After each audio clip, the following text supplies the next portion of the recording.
안녕하세요. 30대 초반의 여성입니다. 저를 무슨 황금알 낳는 거위라고 생각하시는 시어머니 때문에 남편하고 이혼했습니다. 이미 다 끝난 마당에 자랑도 아닌데 다시 이렇게 사연을 쓰는 이유는 글로 적어 남겨두고 다른 사람들에게 제 상황을 털어놓는 것만으로도 머릿속이 좀 맑아질 것 같아서 그래요. 남편과 저는 대학 시절부터 아는 사이였습니다. 친한 사이는 아니었고 안부만 가끔 물으며 몇 년을 지내다가 우연한 기회로 가까워졌지요. 사귀기 시작하고 얼마 지나지 않아 남편은 다니던 회사에서 다른 회사로 이직을 했고 저는 회사를 관둔 뒤 회계사 시험을 준비하기 시작했습니다. 사실 연애를 시작했을 때만 하더라도 남편의 이직이나 저의 수험 생활은 계획에도 없던 일이었거든요. 그렇기에 이런저런 걱정이 많이 되었네요. 사실 저는 어머니가 안 계십니다. 제가 대학에 입학하고 얼마 지나지 않아 사고로 돌아가셨거든요. 어머니가 살아계실 때도 집안 형편이 좋지 않았는데 어머니가 돌아가신 이후로는 마치 늪지대로 빨려 들어가듯이 급속도로 집안 사정이 나빠지더라고요. 그나마 다행이었던 건 제가 당시 좋은 대학에 다니고 있었기에 과외로 생활비와 학비를 어느 정도 충당할 수는 있었습니다. 아버지가 계시긴 했지만 몸이 좋지 않으셔서 아버지가 벌어오시는 돈으로만은 살림을 꾸려나가기 힘든 상황이었거든요. 그렇다 보니 아버지께 어떤 다른 도움을 기대할 수 있는 상황도 못 되었지요. 결국 가난의 굴레를 벗어날 수 있는 건 공부뿐이라는 생각이었기에 저는 시험에 매달릴 수밖에 없었습니다. 남편은 그런 제가 정신적으로 기댈 수 있는 버팀목이 돼주었어요. 그때만 해도 남편에게 정말 고맙고 미안한 마음뿐이었네요. 남편과 저 두 사람만 놓고 본다면 저희 관계에는 아무런 문제도 없었습니다. 진짜 문제는 저와 시어머니의 관계였어요. 시어머니는 무슨 부귀영화를 누린다고 여자 뒷공문이나 따라다니며 뒤치다꺼리를 하느냐고 남편을 쥐잡듯 잡으셨습니다. 처음에 제가 시험에서 낙방했을 때는 송충이가 갈잎을 먹으면 죽는다며 주제 파악이나 하라고 악담을 하시고도 하셨고요. 어머님 입장에서야 장성한 아들이 장가는 안 가고 여자친구한테 시간을 쏟아붓는 것이 못마땅하셨을 겁니다. 자식은 키워보지 않았어도 저도 남편한테 많이 미안했고 고마웠고 어머님 심정도 이해는 갔어요.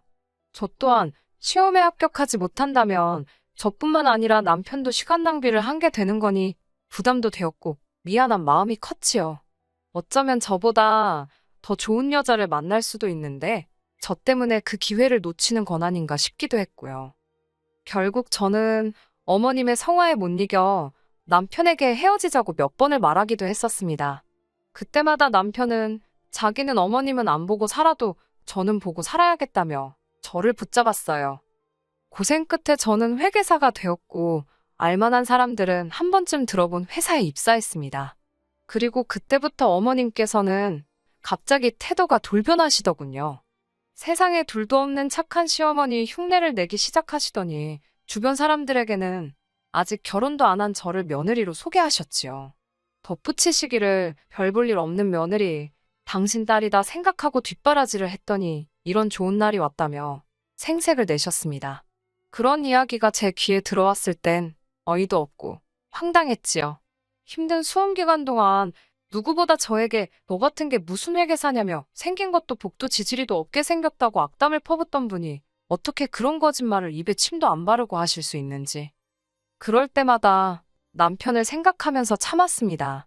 제가 가장 힘들고 어려웠던 시절 남편이 제 옆에 있어줬잖아요. 그랬기에 시험에 합격한 이후로 여러 가지 유혹도 많았고 좋은 혼처 자리도 많았지만 조금도 흔들리지 않고 남편과 결혼을 결심했던 겁니다. 하지만 어머님은 그런 저희 한계를 시험이라도 하고 싶으셨던 건지 자꾸만 도가 넘는 행동과 상식 밖의 요구들로 저를 힘들게 하셨어요. 결혼 당시 남편은 모아둔 돈이 거의 없었습니다. 연봉도 제 초봉의 절반 정도에 불과했지요. 민망해서 그런 건지 변명처럼 한다는 말이 제 뒷바라지하느라 돈을 모을 수가 없었다더군요. 솔직히 저나 남편이나 뒷바라지라고 표현을 하고 있긴 했지만 그렇다고 남편이 제 학원비나 생활비를 대준 것은 절대로 아닌데 말이에요. 물질적으로보다는 정신적인 뒷바라지라고 표현하는 게 적절하겠네요. 저도 시험 준비를 하기 전 회사 생활을 하면서 벌어둔 약간의 여윳돈이 있었기 때문에 그 돈으로 수험 생활을 해나갔습니다. 그렇기에 저 때문에 돈이 없다는 말은 인정할 수 없었어요. 다만 제가 그 부분을 문제 삼지 않았던 것은 돈이야 저도 벌게 되었으니까 큰 문제라고 여기진 않았거든요. 괜히 남편의 자존심을 건드는 건 아닐까 걱정도 되었고요. 그리고 어쨌든 남편이 저에게 큰 힘이 되어준 건 사실이니까 저도 금전적인 부분에서는 접고 가자는 마음도 있었고요. 친정아버지께서 많이 도와주지 못해 미안하다며 주신 2천만 원과 제가 모은 돈 3천, 그리고 남편이 가져온 2천만 원, 전부 합하여 7천이 있었습니다.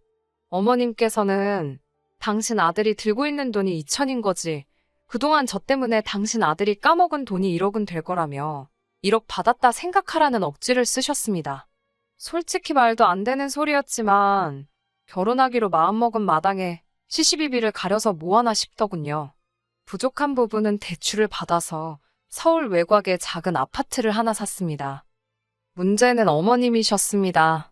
어머님은 당신 아들이 경제적으로 저보다 처지는 상황이라는 걸 확실히 알고 계셨어요.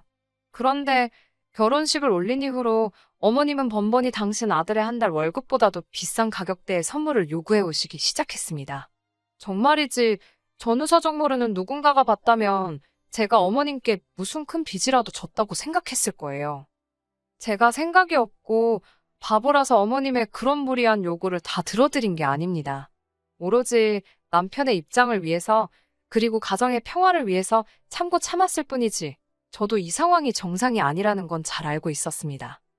그런 와중에 저는 한 사건으로 완전히 폭발하게 되었습니다.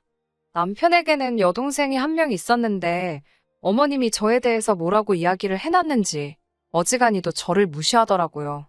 그나마 제가 회계사에 붙고 나니까 백수가 어떻고 나이값이 어떠고 그런 소리는 속 들어갔지만요. 제가 보기엔 아주 한심한 아가씨입니다.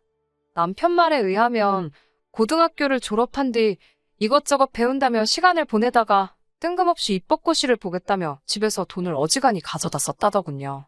이렇게 말하면 그렇지만 한 2년 하다가 못해먹겠다며 때려치더랍니다. 이후로는 7급 공무원을 하겠다더니 언젠가 9급 공무원까지 내려갔더라고요. 솔직히 요새 날고긴다 하는 머리 좋은 친구들도 9급 공무원 준비할 때 1년은 나 죽었다 생각하고 공부한다 들었습니다. 하지만 신우는 그런 노력이 전혀 없었지요. 말이 좋아 준비 중인 거지. 맨날 친구들 만나서 술이나 마시고 툭하면 사고나 치고 다니는데 좋은 결과가 있을 수가 없거든요. 그런데도 저희 어머님께선 저도 했는데 당신 딸이 못할 게 뭐냐면서 저를 내려치시고 당신 딸 띄우기에 바쁘셨지요. 그런 와중에 돈이라곤 한 번도 벌어본 적 없던 신우가 결혼할 상대를 데려오겠다며 온 가족을 소집했습니다. 남자친구가 있을 거라고 짐작은 하고 있었는데 신우가 임신을 했다고 해서 깜짝 놀랐지요. 남자와는 친구의 소개로 만났고 사귄 지 반년이 채 되지 않았다고 했습니다. 신우보다 3살이 많았고 곧 아버지 사업을 물려받을 거란 남자는 요리저리 눈을 굴리며 시댁 구석구석을 확인하는 눈치였어요. 모르긴 몰라도 꽤나 실망했을 겁니다. 시부모님이나 신우나 자기들 몸치장하는 거나 좋아하지 집안 정리도 잘못하고 집이 어수선하거든요. 그나마 남편은 대학 다닐 때부터 혼자 살기도 했고 저랑 만나면서 많이 개선된 상태입니다. 아무튼 신우는 그런 남자에게 잘 보이고 싶어서 전전긍긍하는 눈치였어요. 그러면서 저에게 자기들 잘 어울리지 않냐고 평소답지 않게 살가운 척을 하더군요. 그런데 저는 말 한마디 얹고 싶은 생각이 안 들었어요. 그래서 그냥 그래 보이네요 하고 한마디 했지요. 그러자 시어머니는 올케라고 하나 있는 게 저렇게나 무심하다면서 혀를 차시더군요. 그러면서 신우의 결혼 상대라는 사람에게 또다시 당신이 별 볼 일도 없는 제 뒷바라지를 있는 힘껏 해준 덕분에 제가 회계사가 된 거라며 쓸데없는 말씀을 덧붙이셨습니다. 스쳐 지나가는 사람들에게 당신 체면치레 하자고 저에 대해 거짓말을 하시는 건 몇 번이고 참아드렸습니다. 하지만 이번엔 왜인지 짜증이 너무 나더라고요. 그래서 맞다고 어머님이 어찌나 안 될 거라고 악담을 퍼부으시는지 그런 어머님 때문에 오기가 생겨서 공부했다고 했네요.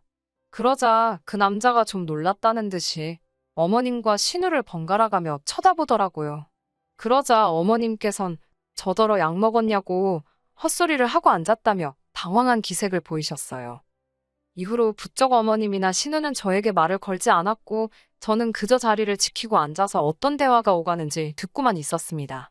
같은 여자로서 확실히 알겠던 건 남자는 신우를 그다지 좋아하는 것 같지 않았어요. 다만 신우가 아이를 가졌으니 모른 척 할 수는 없다는 분위기 같았지요. 신우를 좋아하는 건 아니었지만 보고 있자니 꽤나 안쓰러웠습니다. 게다가 남자는 회사에 일이 많다며 먼저 일어나 보겠다고 자리를 뜨더라고요. 그런 남자의 모습을 보며 저런 행동은 사윗감이라서 가능한 걸까? 아니면 남자가 잘 보일 생각이 없어서 가능한 걸까라는 쓸데없는 생각을 잠깐 했어요. 남자가 가고 나서 어머님께서는 한숨을 내쉬셨습니다. 어머님도 여자이니 제가 느낀 걸 당신도 느끼셨겠지요.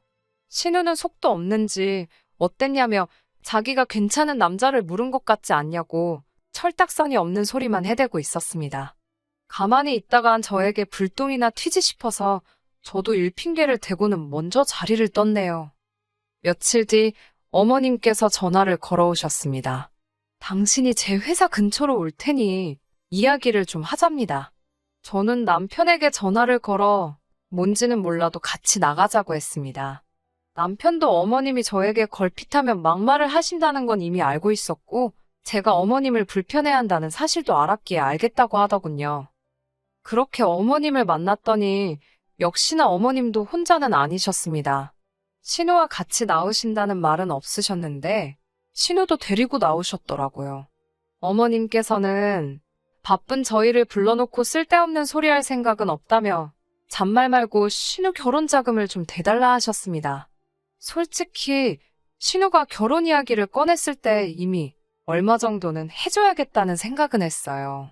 시어머니가 믿고 어쩌고 그런 거를 떠나 어쨌든 남편이 오빠고 저희 형편이 아주 어려운 것도 아니었으니 윗사람으로서 베풀자라는 심정이었지요. 하지만 어머님이 축의금도 아니고 선물을 사달라는 것도 아니고 결혼 자금을 대달라고 하시니 좀 당황스럽더군요. 어머님은 최대한 당신의 체면을 챙기시며 말씀하시느라 돌려서 이야기를 하셨지만 결론은 그 남자 쪽에서 별 볼 일 없는 여자, 애 하나 가졌다고 며느리 볼 생각이 없다고 한 모양이었습니다. 애 가진 게 대수냐며 신우가 굳이 낳겠다면 알아서 키우든지 말든지 하라고 결혼은 절대로 안 된다고 했나 보더군요. 그러자 신우가 울고불고 난리를 쳤고요. 그러자 그쪽에서 지참금으로 1억을 해오랬답니다. 그러면 한번 생각해 본다고요. 듣고 있는데 제가 다 어이가 없더군요. 제가 그렇게까지 하면서 뭐하러 결혼을 하냐고 결혼하지 말라고 했습니다. 그렇게 낳으면 신우나 애나 행복할 것 같냐면서 낳지 말고 그 남자랑도 끝내라고 했어요. 그러자 어머님께서는 저더러 누가 니한테 의견을 물었냐며 돈 1억이나 해달랍니다. 그 소리를 듣자 순간 정신이 확 들더군요. 저는 그래도 신우나 어머님이나 미워도 가족이라 생각해서 화가 났던 건데 어머님께는 제가 지갑으로밖에 안 보였나 봅니다. 제가 어머님께 저한테 돈 맡겨 놓으셨냐고 물으니 저더러 배은망덕한 것이라며 네가 우리 아니었으면 밥벌이나 하고 살았겠냐고 소리를 지르시더군요. 엄마가 없어서 그런가 어른에 대한 공경도 모르는 근본 없는 모랍니다. 그러면서 저더러 돈 좀 버니까 눈에 뵈는 게 없냐면서 이제 보니 당신 아들을 제가 다 망쳐놨다고 그러더군요. 한동안 듣고만 있었습니다. 어머님이 어찌나 고래고래 소리를 지르시던지 목이 아프셨나 봅니다. 물 한 컵 드시는 순간 어머님이 저한테 악담이나 하셨지 해주신 게 뭐가 있냐고 물었습니다. 오히려 어머님이 저한테 이제 감사하셔야 하는 거 아니냐고요. 별 볼 일 없는 이 집구석 그래도 당신 며느리 회계사라고 어지간히 자랑하고 울고 먹지 않으셨냐고요. 저도 제 주변 사람들 다 사짜 남편 만나서 사는데 돈도 못 버는 남편에 백도 없는 시댁 이야기하면 쪽팔린다고 마구잡이로 쏟아냈네요. 어머님께선 그러자 저희 아버지를 들먹이셨습니다. 저는 그래도 저희 아버지는 당신 힘으로 벌어서 먹고 사시지 딸한테 돈 달라 소리는 안 하신다고 받아쳤습니다. 어머님께서는 맨날 집구석에서 하는 일 없이 계시면서 툭하면 며느리 주머니 털어먹을 궁리나 하시지 않냐고 몰아붙였어요. 그러자 카페 여기저기서 키득거리는 소리가 들리더군요.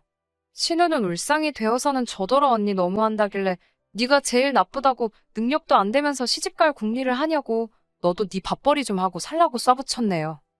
쓰러진다며 생쇼를 하시는 어머님을 뒤로하고 카페를 나왔습니다. 남편이 절 따라 나오더라고요. 남편은 저에게 왜 이렇게 사람이 억세졌냐면서 가서 얼른 죄송하다고 하랍니다. 그러면서 한다는 소리가 죽을 때 돈 짊어지고 갈 것도 아닌데 있으면 자기 동생 좀 도와달랍니다. 자기가 죽을 때까지 평생 저에게 잘하겠다나요. 제가 나한테 평생 잘할 생각이면 지금 어머님한테 가서 당장 나한테 사과하시게 만들라고 했습니다. 어머님이 나한테 미안하다 하시면 내가 한번 생각은 해보겠다고요. 남편이 그런 저를 쳐다보더니 돈 좀 있다고 유세 떠는 거냐입니다. 맞다고 나 지금 유세 부리는 거라고 했어요. 미쳤냐는 남편에게 당신이랑 당신 어머니는 가진 것도 없이 이제껏 유세 부려놓고 왜 내가 돈 좀 들고 유세 부리니까 못 봐주겠냐고 물었습니다. 나는 이제 어머님의 그런 꼴값 받아들일 생각이 없다고요. 그러고도 분이 풀리지 않아서 남편에게 이혼하자고 했어요. 홧김에 내뱉은 말이었는데 내뱉고 나니까 속이 후련하더군요.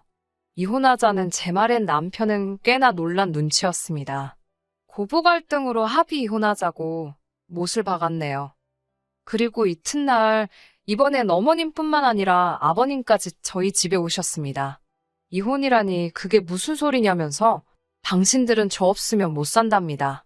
저는 그런 말씀하시라고 남편이 제 수험 기간 동안 해준 거 제가 지금 몇 배로 갖고 떠나는 거니까 잡지 마시라 했습니다. 이 정도면 어머님 아버님도 남는 장사 하셨다고 욕심 좀 그만 내시라고요. 그렇게 저희는 이혼을 하게 되었습니다. 비록 이자료는 못 받았지만 그래도 한 가지 마음의 위안이 돼준 건 신혼집으로 장만했던 아파트였어요.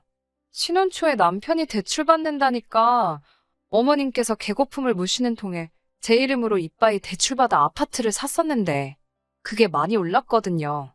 어머님이 그거 반반 나눠야 된다고 억지를 쓰셨지만 남편 돈은 겨우 2천이었고 제 돈은 대출까지 해서 2억이 넘었습니다. 그걸 나눠달라니 어떤 정신 나간 엑스가 그걸 나눠주겠어요? 그 이후로 저는 회사 생활 잘하면서 잘 살고 있습니다. 제가 사는 오피스텔에서 멀지 않은 곳으로 친정아버지 거처도 옮겨드렸습니다. 제가 이혼을 결심했을 당시 친정아버지께선 많은 걸 묻지 않으셨어요. 당신이 힘이 돼주지 못해 미안하단 말씀만 몇 번 하셨네요. 신우는 시집 못 갔습니다. 이런 이야기를 해도 될지 모르겠는데 그쪽 집안에서 저랑 이야기를 해보고 싶다고 어떻게 제 사무실로 연락을 해왔더라고요. 아무래도 그날 제가 어머님에 대해서 했던 말이 마음에 걸렸던 모양입니다. 저는 어머님은 상종 못할 분이고 신우는 생각이 없는 여자라고 말씀드렸고 그쪽에서도 고맙다며 더는 묻지 않더라고요. 아이는 낳았는지 어쨌는지 모르겠네요. 그 성질을 생각하면 낳았어도 데리고 있을지도 모르겠고요. 궁금하지도 않아요. 솔직히. 끝까지 들어주셔서 감사합니다. 오늘의 사연은 여기까지입니다. 구독과 좋아요, 알람 설정 부탁드리고 더 좋은 사연으로 다시 찾아뵙겠습니다. 감사합니다.